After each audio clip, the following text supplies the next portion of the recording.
Halo, Assalamualaikum dan salam sejahtera. Kembali lagi bersama dengan saya di Tengkorak Channel. Jadi pada teman-teman yang menonton video ini, di mana juga kalian berada, saya doakan agar semuanya di dalam keadaan yang sehat.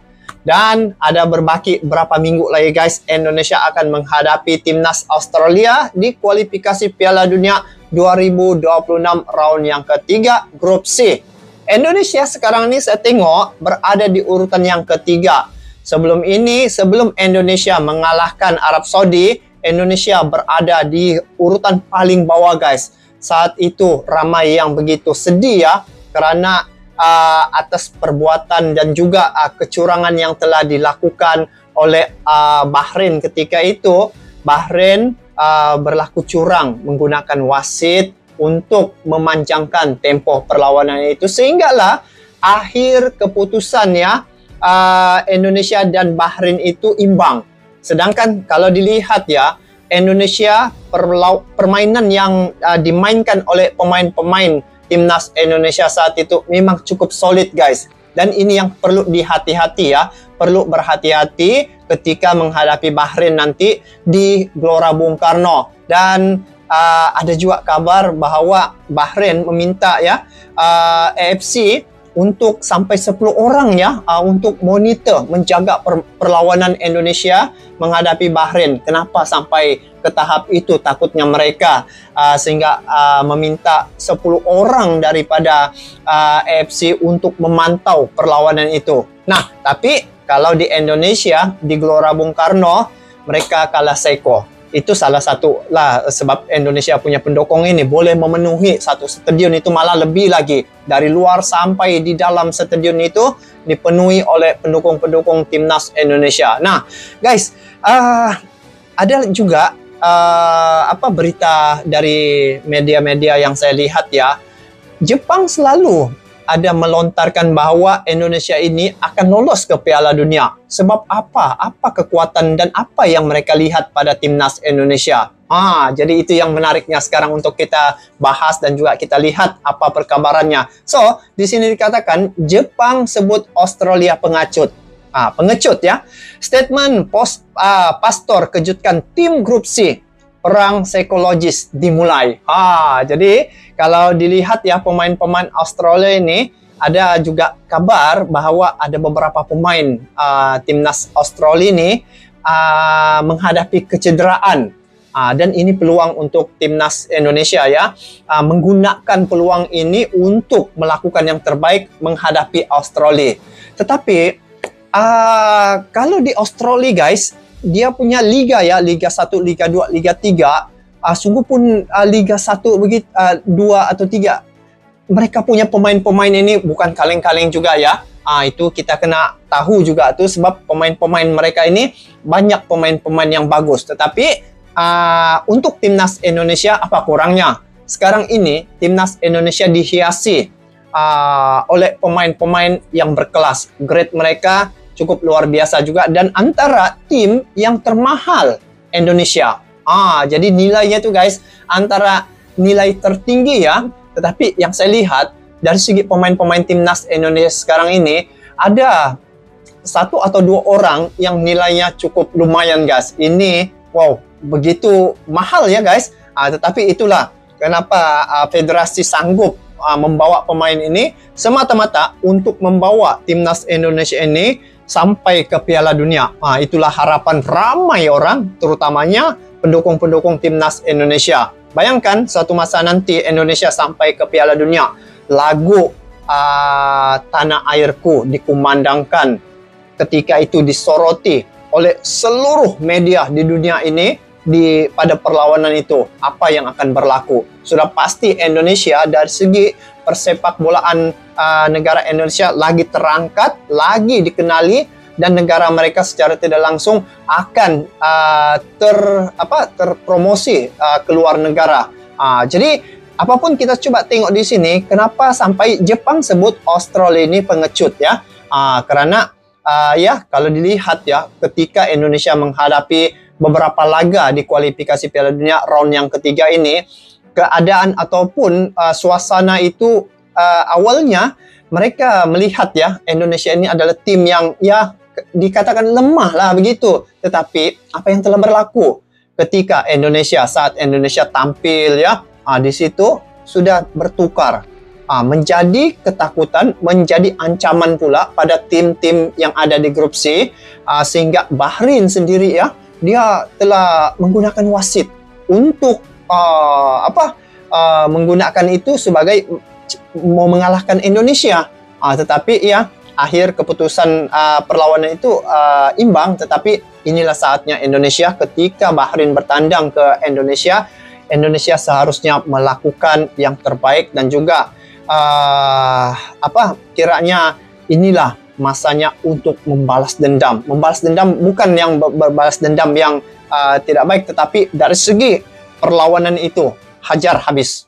Itu. Jadi apapun kita tengok di sini bagaimana Jepang sebut Australia ini pengecut dan statement postur kejutkan tim grup C. Apapun langsung kita nonton info dalam klip video ini. Jom. Jepang sebut Australia pengecut.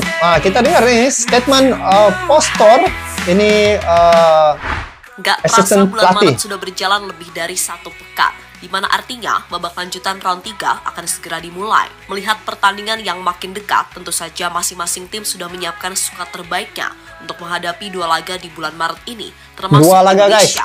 Jika melihat segala persiapan yang ada, Indonesia sepertinya memang beneran ingin mengincar 1 tiket langsung ke Piala Dunia 2026 untuk menemani Jepang.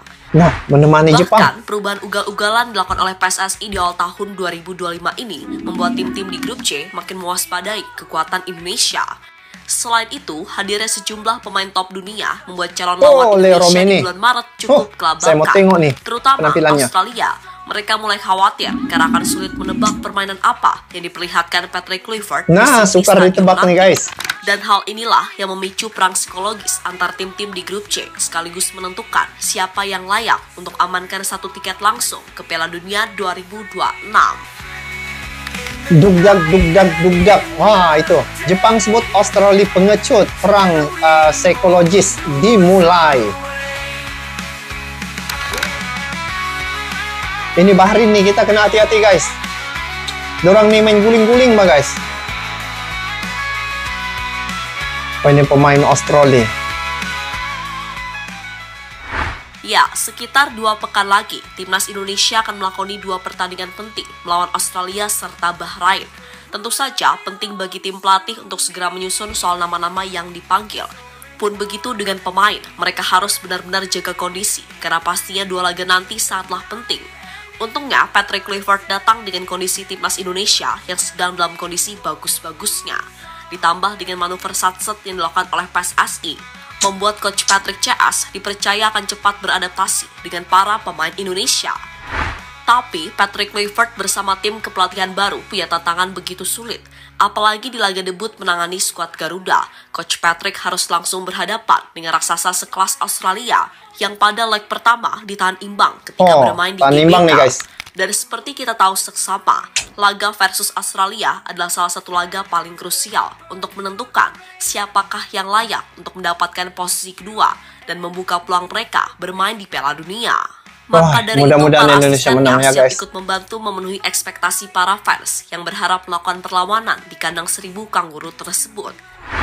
Salah satunya seperti yang pernah dilakukan oleh Alex Pastor dengan cara membuat sebuah statement yang membingungkan pelatih Australia, di mana asisten dari Coach Kluivert ini membuat pernyataan yang menggegerkan dunia maya sampai ke telinga pelatih timnas Australia, yaitu Tony Popovich. Di mana saat itu Alex Pastor menyatakan dirinya juga bisa mengenakan formasi 901 saat menghadapi Australia. Formasi di mana tim terlihat seperti full bertahan dengan 9 back, dan hal ini bertentangan dengan taktik menyerang Patrick Kluivert. Maka jangan heran Popovich sempat mengakui pusing saat akan menganalisa taktik yang dipakai skuad Garuda di era baru. Apalagi dengan datangnya pemain baru yang paling lambat akan selesai proses naturalisasi pada 10 Maret. Membuat tim analisa menjadi tanya-tanya oleh pihak lawan juga kan. Kerja tambah ekstra lagi. Wah, tapi kalau gabungan Patrick Kluivert dengan dia punya asisten pelatih, saya udah dengar ya, memang cantik lah dorang punya gabungan nih guys. Ini tambahan lagi pemain baru. Diorang tidak dapat menduga nih, Australia, Bahrain, Jepang, China. Diorang tidak dapat membaca bagaimana corak Patrick Kluivert ini. Masih lagi berandai-andaian. Sementara itu, Australia juga menyadari potensi bahaya yang akan ditimbulkan Indonesia. Memang tengok. Di pertemuan pertama, Indonesia saat itu masih diperkuat oleh mayoritas pemain yang selama ini jadi andalan. Tapi Graham Arnold menegaskan, kalau di pertemuan kedua yang akan berlangsung pada Maret 2025 nanti, itulah yang dirasa jauh lebih sulit.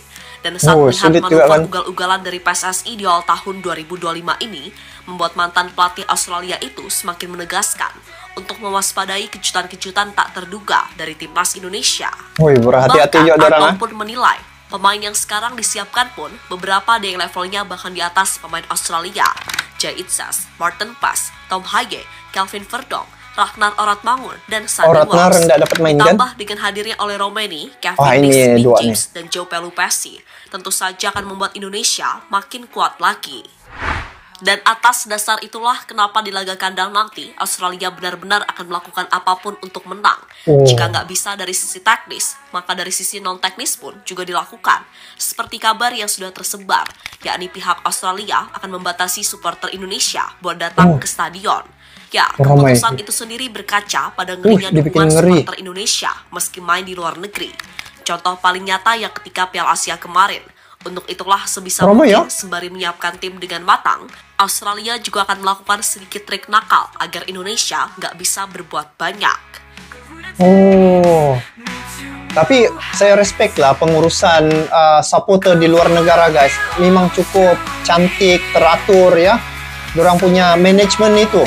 Ada sudah dia punya pengendali yang mengatur untuk pembelian tiket, untuk pengangkutan, hotel di mana, kepada yang pendukung-pendukung kalau datang pergi tempat kandang itu. Namun, di sisi lain, pelatih Jepang Hajime Moriyasu menegaskan kalau timnya akan melakukan yang terbaik dan tidak meremehkan tim lain. Di mana Moriyasu secara tersirat mengatakan kalau Australia terlalu mengecut, terutama soal respon ketika akan melawan Indonesia. Menurutnya, setiap tim di grup C ini punya sisi kuat dan kelemahan masing-masing. Tinggal gimana caranya menyusun taktik dan memilih pemain sebijak mungkin. Selain itu, Moriyasu juga menyindir tim-tim lain yang sebegitunya ingin melakukan segala cara untuk menang.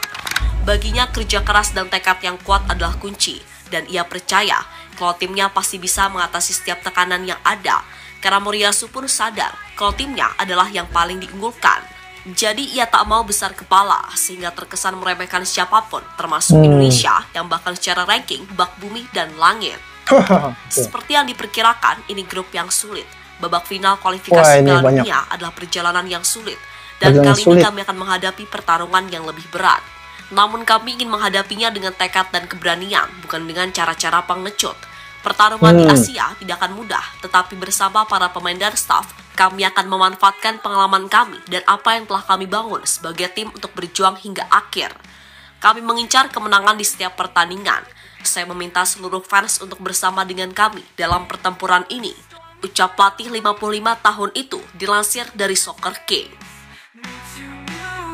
Sampai pelatih Jepang pun begitu ya. Kena perlu berhati-hati juga pada timnas Indonesia dan tim-tim yang lain. Dan saya teringat Jepang dia menyadari ya tentang strategi tim-tim yang lain ya, seperti Bahrain ketika perlawanan ada sejak karena ataupun mereka punya lakonan ya untuk membuat satu keadaan agar dikenakan kartu begitu. Tetapi Jepang dia apa yang dia mau, dia akan cetak gol sebanyak-banyaknya. Itu katanya. Yang penting cetak gol sebanyak-banyaknya sebab dia akan tahu ya apa yang akan berlaku sekiranya seperti Bahrain itu yang berlaku curang begitu ya, teknik guling-guling.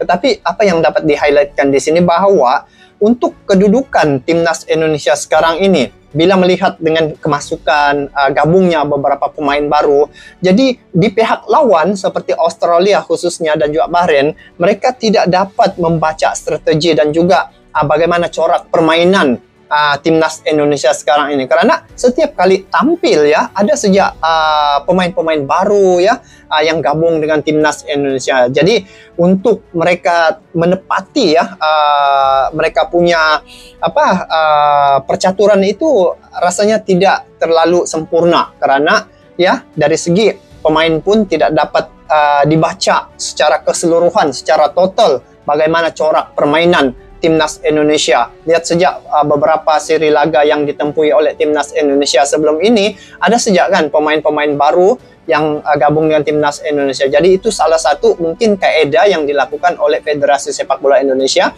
untuk strategi mereka menghadapi tim raksasa ini. Dan bila melihat apa yang saya dapat informasi daripada beberapa podcast ya terhadap dua gabungan itu, yaitu Patrick Kluivert dan juga asistennya, di situ gabungan mereka ini dapat ya satu kombinasi yang cukup baik.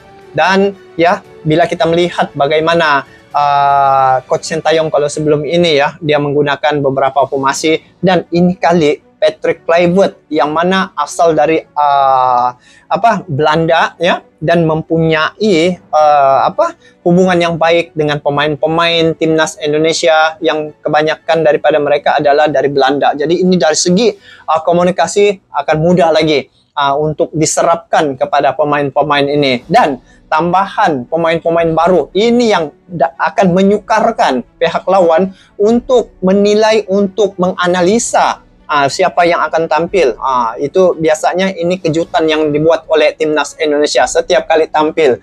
Jadi kalau dilihat mengikut daripada sejarah perlawanan Indonesia menghadapi Australia ini, mereka imbang sebelum ini di Gelora Bung Karno. Nah itu tanpa kehadiran beberapa pemain yang gabung, yang belum gabung lagi ya, seperti oleh Romeni. Sebelum ini belum ada lagi dia tampil, tetapi ini kali dia akan tampil bersama dengan timnas Indonesia, dan ada 3 lagi yang akan dinaturalisasi untuk gabung dengan timnas Indonesia. Sudah pasti dari segi bagaimana kombinasi antara Patrick Kluivert dan juga asistennya serta pemain-pemain dalam tempo yang singkat, mungkin dia dapat membuat satu chemistry sama mereka. Sebab dari segi teknik, dari segi skill masing-masing, semua mempunyai kelas tersendiri ya untuk pemain-pemain timnas Indonesia ini. Cuma dari segi bagaimana mereka dapat kombinasi ataupun dapat mewujudkan chemistry ya, seperti J.I.J bersama dengan Rizky Ridho, mereka sudah mempunyai chemistry yang cukup baik. Dan ini dalam tempo yang singkat, semoga dapat diwujudkanlah chemistry sesama mereka, dan untuk menghadapi Australia sungguh pun di kandang lawan. Tetapi dari segi pemain-pemain timnas Indonesia saya lihat cukup bersedia untuk menghadapi timnas Australia ini ya, bukan kaleng-kaleng Australia ini. Jadi untuk pemain-pemain timnas Indonesia yang saya lihat yang ada sekarang ini setara juga dengan pemain-pemain yang ada di Australia, termasuklah menghadapi Bahrain nanti, seterusnya China dan Jepang. Jadi yang saya dapat lihat secara logikanya, Bahrain, Australia, China, itu Indonesia pasti bisa meraih poin. Yang penting dari segi pemain-pemain sudah cukup bersedia, dan kita lihat bagaimana Patrick Kluivert membentuk tim, membawa tim ini sampai ke Piala Dunia. Itu yang menjadi harapan ramai pendukung-pendukung, termasuklah penikmat sepak bola seperti saya juga. Jadi apapun, semoga timnas Indonesia laga menghadapi Australia dan Bahrain di bulan Maret ini dapat melakukan yang terbaik. Dan sekarang ini seluruh mata tertumpu pada timnas Indonesia. Mereka ingin melihat terutamanya dari ASEAN, kita se-ASEAN ini ingin timnas Indonesia memenangi perlawanan itu, dan doa seluruh ASEAN sebenarnya berpihak pada Indonesia. Lagi-lagi saya tengok hak siar berbondong-bondong ya, media-media internasional ingin menyoroti untuk menyiarkan perlawanan Indonesia dan menghadapi Australia dan Bahrain ini. Memang cukup luar biasa guys, sebab ini pasti akan ada kejutan yang besar yang bakal akan berlaku. Jadi apapun kita doakanlah, semoga Indonesia dapat melakukan yang terbaik, dan semoga Indonesia sampai ke Piala Dunia. Jadi itu saja untuk kali ini. Kita bertemu lagi di video akan datang. Sampai jumpa lagi. Assalamualaikum warahmatullahi wabarakatuh.